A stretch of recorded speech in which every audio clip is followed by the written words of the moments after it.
अवधूत चिंतन श्री गुरुदेव दत्त श्री स्वामी समर्थ स्वामी शिवा मार्ग या आपल्या चॅनलमध्ये आपल्या सर्वांचं खूप खूप मनापासून स्वागत आहे। स्वामी महाराजांच्या कृपेने आशीर्वादाने तुमच्या सर्व इच्छा आकांक्षा पूर्ण होत ही श्री स्वामी चरणी प्रार्थना करूया आणि आपल्या आजच्या व्हिडिओला सुरुवात करूया। आजच्या व्हिडिओमध्ये आपण जाणून घेणार आहोत की चैत्र महिना एवढा अधिक महत्त्वाचा का आणि त्या चैत्र महिन्यातली पौर्णिमा ही विशेष अशी महत्त्वाची आहे। आपल्या सर्व मनोकामना इच्छा पूर्ण करणारी ही पौर्णिमा असते।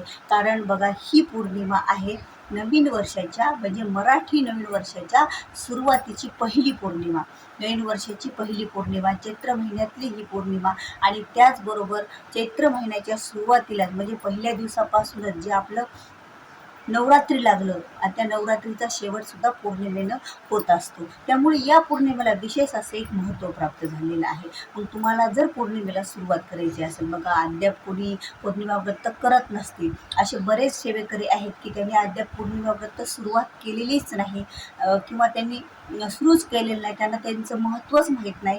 तर पौर्णिमा व्रत सुरुवात करण्यासाठी चैत्र पौर्णिमापासूनच पौर्णिमा व्रताला सुरू करायचं असतं बघा। आणि पौर्णिमा व्रत जर एका घरातली कुलस्त्री करत असेल तर त्या स्त्रीच्या या पौर्णिमा व्रताच्या प्रभावामुळं आपल्या सर्व घरातील सर्व लोक हे सुखात आनंदात राहतात आणि आपल्या पतीचं आणि आपल्या मुलाचं हे आयुष्य वाढवणारी ही अशी पौर्णिमा व्रत असतं। आता हे पौर्णिमा व्रत आपल्याला करायचं कधी, करायचं कसं, कुठं आणि कशा प्रकारे करायचं हे सर्व सविस्तर माहिती या व्हिडिओमध्ये मी तुम्हाला सांगणार आहे। त्यामुळे व्हिडिओ हा शेवटपर्यंत बघा, यामुळे तुम्हाला सर्व माहिती ही पूर्णतः मिळेल। आता आपल्याला ज्या वेळेला आपण या पौर्णिमेच्या दिवशी, आता चैत्र पौर्णिमा विशेष महत्त्वाचा समजला जातो लक्ष्मीनारायण पूजनाचा दिवस बघा।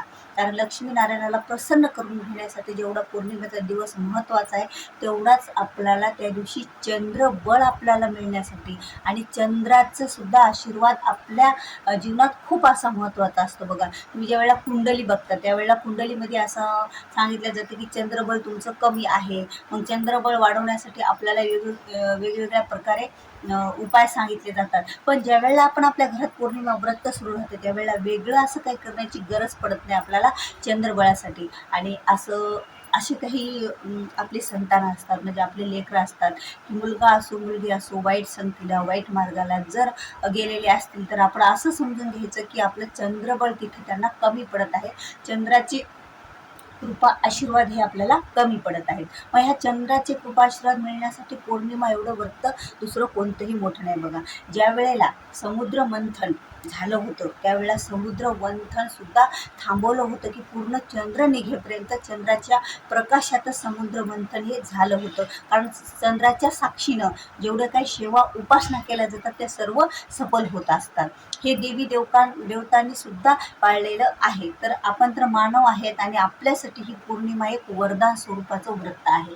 आणि दर महिन्याची पौर्णिमा बघा, आपण जेव्हा सत्यनारायण आपल्या घरामध्ये जर सुरुवात करायची असेल, तुम्ही जर अगोदर सत्यनारायण पूजा करत असाल तर काही हरकत नाही, पण ज्यांना नवीन सत्यनारायणाला सुरुवात करायची आहे तर त्यांनी या चैत्र पौर्णिमेपासून आपल्याला सत्यनारायणाची सुरुवात सुरू करायचं म्हणजे पौर्णिमा व्रत, सत्यनारायणाचं पौर्णिमा व्रत। आता ही एक सेवा झाली पौर्णिमेच्या दिवशी करायची सत्यनारायण पूजन प्रदोष काळी सायंकाळच्या वेळी। मग आपण त्या दिवसभर आपण फलाहार करू शकतो आणि सत्यनारायण पूजा नैवेद्य झाल्याच्या नंतर आपण जेवण करू शकतो। आणि या सत्यनारायणामध्ये काही एक नियम नाहीत, दिंडोरपणे सेवा मार्गाद्वारे आपण लेडीज पण हा सत्यनारायण स्त्री पण घरातली करू शकते। त्यामुळे आपल्याला कोणाच्या पाठीमागे लागून एखाद्या ब्राह्मणाच्या वगैरे की ही सेवा करण्यासाठी बोलवणं, ही पूजा करण्यासाठी बोलवणं अशी कुठलीही भानगड नाही। आपण आपल्या घरच्या घरी सत्यनारायण पूजा आपण करू शकतो। तुम्ही फक्त दिंडोरी पुण्य सेवा मार्गातलं सत्यनारायण कथाचं ही पुस्तक आणून घ्या, त्या सर्व आणि सविस्तर अशी माहिती आहे। आणि माझ्या चॅनलवर पण सत्यनारायण पूजा कशी करायची आहे असा एक व्हिडिओ आहे, ते तुम्ही बघा, तुम्हाला लक्षात येईल की दर पौर्णिमेला सत्यनारायण पूजा कशी करायची।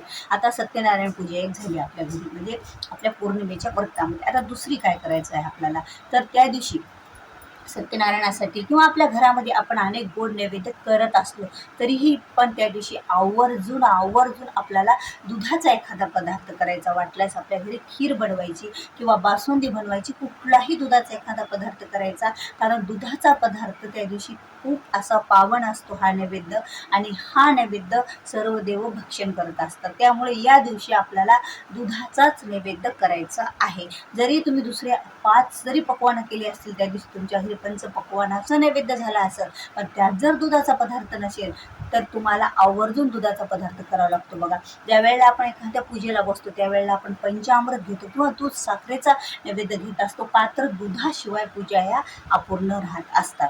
कारण दूध हे पृथ्वीवर अमृत समजलेलं जातं, हे गाईचं दूध. जर नसेल अवेलेबल, आता प्रत्येकालाच मिळेल असं नाही, तर आपण कुठलंही दूध आपण घेऊ शकतो. त्याला आपल्या मनातून भावनेतून देवापर्यंत पोहोचवलं, त्याला नैवेद्यात टाकलं, तर खरंच आपला हा उद्धार देवाकडून झालेला असतो. म्हणजे देव आपल्या ज्या जीवनातल्या अडचणी आहेत, ज्या आपल्या समस्या आहेत, आपण म्हणतो ना दुधात साखर पडावी आपलं जीवन असं राहावं, त्याप्रमाणे आपण दूध साखरेचा आणि दुधाचा तयार केलेला नैवेद्य दाखवलं तर आपल्या जीवनामध्ये दुधात साखर पडल्यासारखं आपलं जीवन सुरळीत असंच चालत असतं.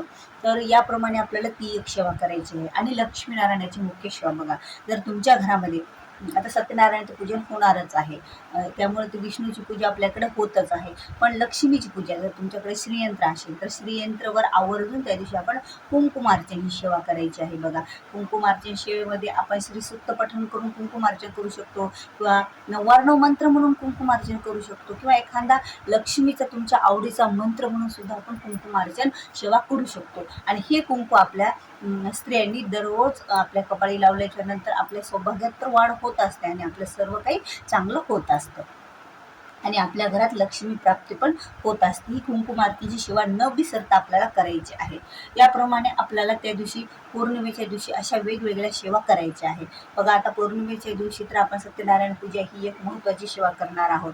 त्यानंतर आपण लक्ष्मी मातेची सेवा पूजा करणार आहोत. तर शक्य असल्यास आपल्या कुलदेवीची सेवा पण आपल्याला त्या दिवशी करायची आहे. म्हणजे कुलदेवीचा वार सुद्धा पौर्णिमा ही महत्त्वाची कुलदेवीच्या पूजेत समजली जाते. तर कुलदेवीची सेवा कशी करायची आहे आपल्याला, तर दुर्गा सप्तशती हा ग्रंथ आपण 700 श्लोकी ग्रंथ आपण आता बरेच जण वाचत असतील. आता तर चैत्र नवरात्र सुरू आहे, बरेच जण ही सेवा करत असतील, पण दर पौर्णिमेला जर आपण असं नियमानं केला की दुर्गा सप्तशतीचा पाठ करण्याचा नियम ठेवला, तर हे पण आपल्यासाठी खूप असे चांगलं आहे. जसं मंगळवार, शुक्रवार दुर्गा सप्तशती पाठ करायला महत्त्व आहे, तेवढंच पौर्णिमेच्या दिवशी पण दुर्गा सप्तशती पाठ करण्याला महत्त्व आहे. त्यामुळे अशा वेगवेगळ्या प्रकारच्या सेवा आपल्याला त्या दिवशी करायच्या आहेत. लक्ष्मीनारायण, चंद्रदेवता, इष्टदेवता, कुलदेवता, सर्व देवतांना प्रसन्न करून घेण्यासाठी आणि सर्वांचा आशीर्वाद आपल्या जीवनामध्ये उतरण्यासाठी. कारण एका महिन्याची पौर्णिमेचं जर आपण अशा प्रकारे व्रत केलं, व्रत पूजा उपासना केली, तर आपल्या घरामध्ये लक्ष्मीसोबत आपल्याला सुख शांती पण मिळत असते. बघा, आणि आपल्या घरामध्ये जर वाईट मार्गावर आपले लेकरं असतील तर ते लेकरं सुद्धा चांगल्या मार्गावर येत असतील. जर जाणून नसू नये, कुणाचीच वाईट मार्गावर लेकरं नसू नये, पण आता घराच्या बाहेर लेकरं राहत असतात आणि तिथं संगत कुणाची कशी मिळते, त्या संगतीचा गुणधर्म आपल्या लेकरावर पडत असतो. त्यामुळे सुद्धा कधी कधी लेकरं वाईट संगतीला हे लागलेले असतात. मग ते लागू नये, आणि त्यांचं संद्रबळ त्यांच्या पाठीशी नसतं म्हणून ते वाईट कर्म करण्याला त्यांचं मन हे प्रवृत्त होत असतं. म्हणून ते थांबवण्यासाठी आपल्याला पौर्णिमेचं अशा प्रकारे व्रत करायचं आहे. मग आता एवढं व्रत आपण ज्या वेळेला पौर्णिमेचं करतो, म्हणजे एवढं होईल, शक्य होईल तेवढी पूजा आराधना, लक्ष्मी मातेची सेवा, पूजा, आणि सर्व त्या दिवसभर आपला कसा गेला पाहिजे, देवाच्या पूजा आराधण्यातच गेला पाहिजे. आणि त्या दिवसभर आपण असं धार्मिक कार्यामध्ये आपलं मन गुंतवलं पाहिजे. आणि याप्रमाणे आपल्याला सेवा, आराधना, पूजा कोणा दिवशी करायची आहेत, पौर्णिमेच्या दिवशी करायची आहेत. आणि पौर्णिमेच्या दिवशी विशेष महत्त्वाची गोष्ट, आपल्या उंबरठ्याला, म्हणजे आपला उंबरठा मेन असतो त्याला आपल्याला हळदीचं लेपन करायचं असतं. का तर त्या दिवशी बघा, लक्ष्मी माता ह्या चंद्राच्या प्रकाशामध्ये लक्ष्मी माता ह्या सर्वांच्या घरामध्ये प्रवेश करत असतात. त्यामुळे आपल्या लक्ष्मी मातेला आवडणारी ही हळद आहे, पिवळा रंग आहे, म्हणून आपल्या घरामध्ये प्रत्येकाच्या दरवाजाला म्हणजे मुख्य उंबरठ्याला हळदीचं लेपन हे राहिलंच पाहिजे. आणि विशेष त्या दिवशी तेव्हा आपल्याला आपल्या घरामध्ये कलश स्थापना होतच आहे सत्यनारायणाच्या निमित्ताने. आणि ज्यावेळेला आपण आपल्या घरात सत्यनारायण करतो तर आवर्जून आपण आपल्या ह्या सर्व सेवा आपोआपच ऑटोमॅटिकच करतो. कारण सत्यनारायणच्या पूजेच्या वेळेला पण आपण श्रीयंत्राची पूजा करू शकतो, कुबेर यंत्राची पूजा करू शकतो, लक्ष्मी मातेची पूजा करू शकतो. म्हणजे तिथंच आपण करतो लक्ष्मी मातेची देवघरामध्ये, आणि विष्णूची तर आपली पूजा होणारच आहे. या प्रकारे आपल्याला त्या दिवसभर धार्मिक कार्यामध्ये घालायचं आहे. आणि त्या सर्व कार्याला सुरुवात करण्यासाठी नवीन तुम्हाला सर्व व्रत उद्यापन म्हणजे व्रताला सुरुवात करण्यासाठी चैत्र पौर्णिमा ही सर्वात महत्त्वाची पौर्णिमा समजली जाते. कारण या दिवसापासूनच आपण आपल्या एखाद्या पौर्णिमेच्या व्रताला सुरू करू शकतो. म्हणजे मी आज या एका महिन्याला काय वाचणार, दुर्गा सप्तशतीचा ग्रंथ वाचणार, हा पाठ करणार, हा संकल्प घेऊन तुम्ही करू शकता. किंवा कुंकुमार्चनाची सेवा करू शकता. सत्यनारायण पूजा अद्याप करत नसल्या तर सत्यनारायणाची सेवेला आपण सुरुवात करू शकतो. वेगवेगळ्या प्रकारे आपण सेवेला सुरुवात करू शकतो. कारण हा दिवस लक्ष्मीनारायणाच्या सर्व देवी देवतांच्या सेवा आणि पूजा आराधना करण्यासाठी असा खूप महत्त्वाचा समजला जातो. तर व्हिडिओ आवडल्यास व्हिडिओला लाईक करा, शेअर करा, नवीन असाल तर सबस्क्राईब करा. झालेली सेवा श्री स्वामी चरणी अर्पण. भेटूया पुन्हा अशाच एका नवीन व्हिडिओसोबत. तोपर्यंत श्री स्वामी समर्थ.